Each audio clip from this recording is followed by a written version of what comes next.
right, I am at the Octagon House today with Derek Orr, and we're going to talk about what's going on here today. Derek, will you tell us a little bit about that? Yeah, today is our second annual open window tour, and that gives people the chance to look inside the house, see the condition of it now before we start construction.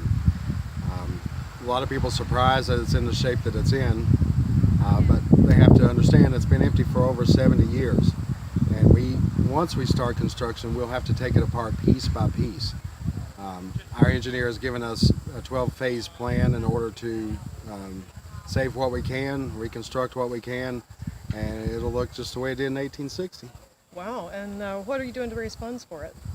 Well, fundraisers such as the open window tour, we have plenty of food here. It's all homemade, selling t-shirts, selling coffee mugs, taking orders for the Christmas ornament. That's a limited edition, and that will be at the Christmas market in November in the town of Marion. We take donations, we have memberships, so we're trying everything we can to raise funds. What we use those for now, as you can see at the house in the background, the temporary windows that are in place, that'll help keep the snow, wind, rain, birds out of the house. So it's little by little, but it's coming along. And I made a video earlier that I'm going to share with this, with the fingerprints on the bricks. Can you tell us about that? That was actually found about 3 years ago. We have a lot of school children from the different schools come out, and a little girl pointed it out to us that there were fingerprints in the brick, and I hadn't seen them in all these years.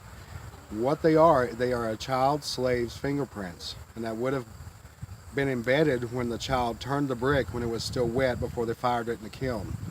And once they fired it, it's in there permanently, and we think of that as the only thing we know of that person from that time. Wow, it's very interesting. And you've also got a Confederate Reenactment group and some music and all kinds of things that are going to go on here today. We sure do. Terry Hunt and his blue and gray reenactors, they've come out for the last several years and been wonderful to show what life was like for a soldier, specifically a Southern soldier in that date and time, wearing their hot clothes on a hot day. So we're giving them plenty of water. Wow. We have music as well, bluegrass, country, religious music. So we're going to have a good day. All right, and you're going to be here until what time? Until 4 o'clock today. All right. And would there ever be another event this year? Is it just an annual event? Our plan, now a lot of people have asked us about this, but our plan is to have some sort of event at Halloween.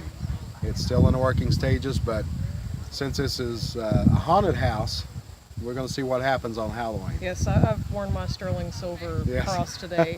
On that topic, are you open to any paranormal investigations in the future? They do have to contact our board of directors. The plan for any paranormal is if they want to set up equipment inside, they can do that.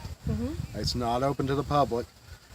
And then screens on the outside for people who want to watch, because we can't allow people in the house. Right, because it's still condemned. Yes, until we get a floor in place. All right, well, thank you, Derek. You're welcome. Thank you.